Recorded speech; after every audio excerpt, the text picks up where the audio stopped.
మీరు నియోజకవర్గాల డబ్బులు కూడా పంచారని విన్నాను.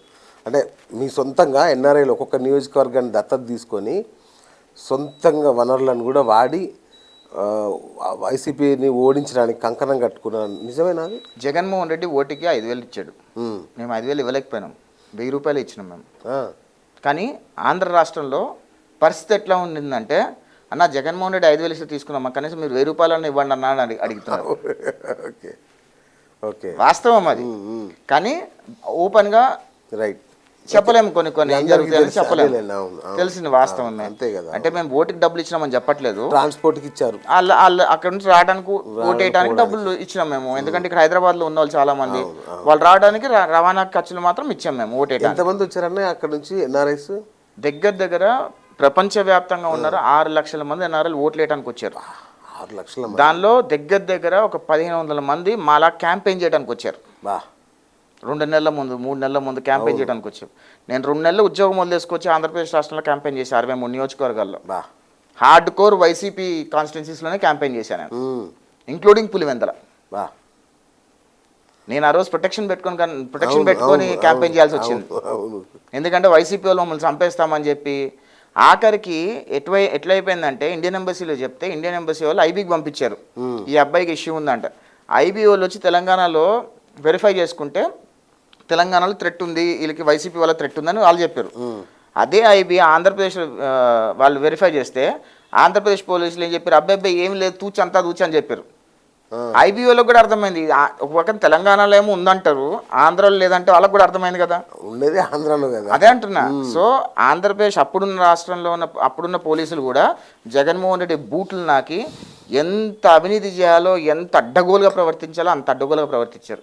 ఖచ్చితంగా జగన్మోహన్ రెడ్డి నాయకత్వంలో, జగన్మోహన్ రెడ్డి పరిపాలనలో ఎవడెవడైతే అధికారి జగన్మోహన్ రెడ్డి బూట్లు నాకి ప్రజాసేవ చేయకుండా రూల్స్కి విరుద్ధంగా ఎవడెవడైతే ప్రవర్తించాడో వాడందరికీ కూడా లెక్క తప్పకుండా సమాధానం చెప్పే బాధ్యత మేము తీసుకుంటాం. ఆఫ్ కోర్స్ రెడ్ బుక్ పరిపాలన నడుస్తుందని. రెడ్ బుక్ ఇంకా ఓపెన్ కాకముందే ఇట్లా ఉంది. రెడ్ బుక్ ఓపెన్ అయితే ఎంతమంది అధికారులు జైలుకి వెళ్తారో ఒకసారి ఆలోచించుకోండి.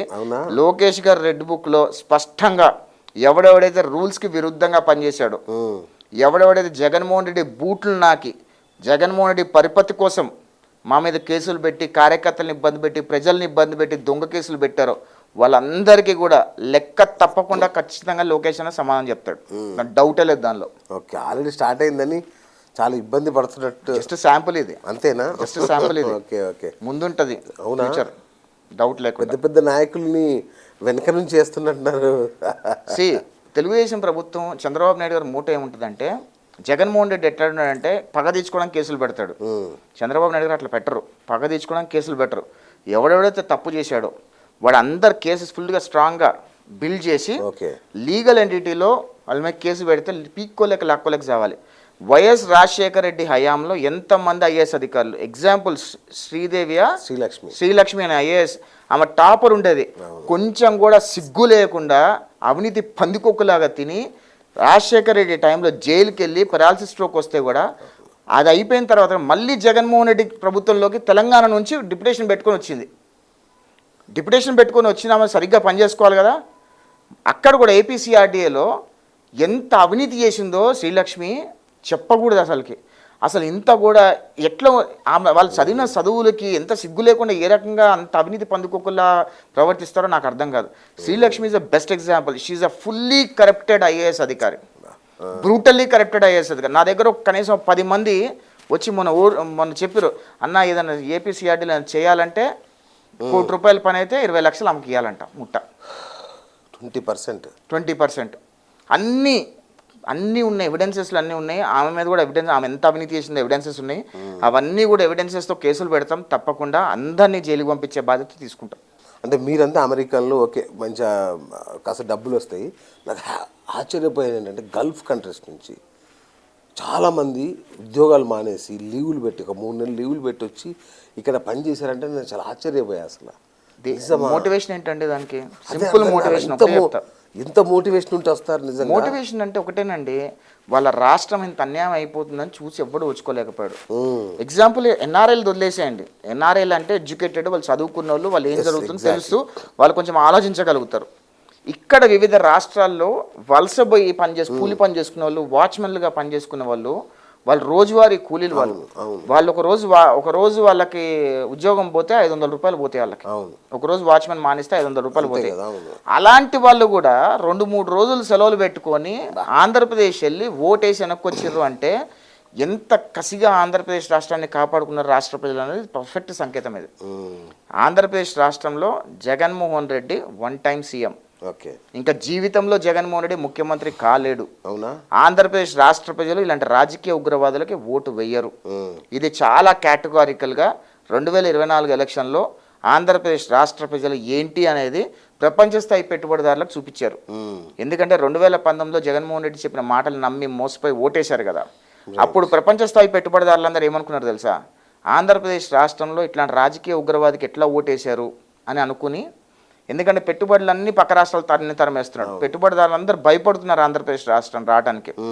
అప్పుడు ప్రపంచ స్థాయి పెట్టుబడిదారులందరూ ఇంకోసారి ఆంధ్రప్రదేశ్ రాష్ట్రంలో పెట్టుబడులు పెట్టము అని ప్రకటించుకున్న సందర్భం దగ్గర నుంచి ఆంధ్రప్రదేశ్ రాష్ట్ర ప్రజలందరూ కూడా 2019లో జగన్మోహన్ రెడ్డి చెప్పిన మాటలు నమ్మి మోసపోయాం కాబట్టి ఈసారి జగన్మోహన్ రెడ్డికి ప్రతిపక్ష హోదా కూడా ఇవ్వకుండా ఓడిస్తామని చెప్పి అలా ఓడించి ప్రపంచ స్థాయి పెట్టుబడిదారులకు ఒక సంకేతం పంపించారు.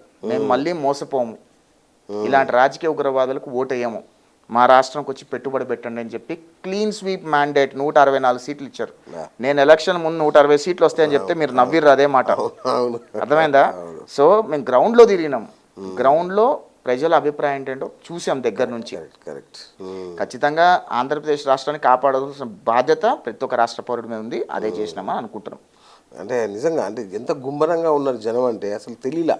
ఎందుకు గుమ్మరంగా ఉండాలండి చెప్తా. జగన్మోహన్ రెడ్డి మాట్లాడితే చంపేస్తున్నాడు, మాట్లాడితే కేసులు పెడుతున్నాడు, మాట్లాడితే భూములు లాగేసుకుంటున్నాడు.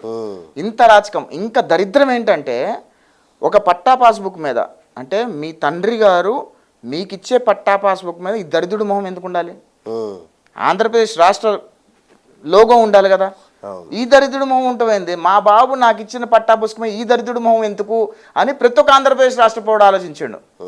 అదే కాకుండా ఓ 10th క్లాస్ పాస్ అయినాడు, ఇంటర్మీడియట్ పాస్ అయినాడు, వాడి సర్టిఫికేట్ మీద కూడా ఈ దరిద్ర మొహమే జగన్మోహన్ రెడ్డి మొహం. అంటే ఎవడైనా ఆలోచిస్తాడు కదా, అరే నా సర్టిఫికేట్ మీద ఈ దరిద్రుడు మొహం ఏంద్రా బాబు అని ఆలోచిస్తాడు కదా. పొద్దున్న లేవగానే దరిద్రుడు మొహం చూడాలి కదా. అందుకనే ప్రజలందరూ కూడా కంకణం కట్టుకొని జగన్ అనే ఒక వ్యక్తిని ఖచ్చితంగా అధికారంలో లేకుండా చేయాలి అనుకున్నారు, చేశారు. Right, super. మొత్తానికి ఎన్ఆర్ఐలకి హ్యాట్స్ ఆఫ్. వాళ్ళు చేసిన కష్టం కానీ అంత బాగుంది. సో ప్రభుత్వం ఏర్పడింది దాదాపు మూడు నెలలు కావస్తుంది. సో ఈ 3 నెలలు ఎలా ఉంది? ప్రోగ్రెస్ రిపోర్ట్ అంటే ఏం చెప్తారు? చాలా బాగుందండి. ఇప్పుడే కదా ప్రభుత్వం వచ్చింది. అవును. అదేవిధంగా ఆంధ్రప్రదేశ్ రాష్ట్రంలో వ్యవస్థలు చిన్న భిన్నమైపోయినాయి. చంద్రబాబు నాయుడు గారు రోజుకి 16-18 గంటలు పనిచేస్తున్నారు ఆయన వ్యవస్థలను సెట్ చేయడానికి. ఆంధ్రప్రదేశ్ రాష్ట్ర బ్రాండ్ ఇమేజ్ రీబిల్డ్ చేయాల్సిన అవసరం ఉంది. రాష్ట్ర రాజధాని కట్టాల్సిన అవసరం ఉంది. గత 5 సంవత్సరాల్లో రాజధాని ఏంటో తెలియకుండా చేసేసాడు జగన్ రెడ్డి. టెక్స్ట్ బుక్స్లో కూడా మీ ఆంధ్రప్రదేశ్ క్యాపిటల్ ఏంటంటే ఎవరికి తెలియని పరిస్థితి. అలాంటి స్థాయి నుంచి మళ్ళీ బ్రాండ్ ఇమేజ్ బిల్డ్ చేసి రాష్ట్ర రాజధాని కట్టి రాష్ట్రంలో పెట్టుబడిదారులు అందరినీ ఆకర్షించి రాష్ట్రాన్ని బాగు చేస్తారు చంద్రబాబు నాయుడు గారు అనే నమ్మకంతో ఆంధ్రప్రదేశ్ రాష్ట్రంలో చంద్రబాబు నాయుడు గారిని ముఖ్యమంత్రి కుర్చీలో కూర్చోబెట్టారు. ఖచ్చితంగా ఆంధ్రప్రదేశ్ రాష్ట్రం వచ్చే 10 సంవత్సరాల్లో భారతదేశంలోనే టాప్ 3 స్టేట్స్లో ఒక స్టేట్గా ఉండబోతుంది. That's for sure. మీ ఆశనా లేదంటే బాబు గారి విజనా? బాబు గారి విజన్, ఓకే, రాష్ట్ర ప్రజల ఆశ. ఓకే, బాగుంది.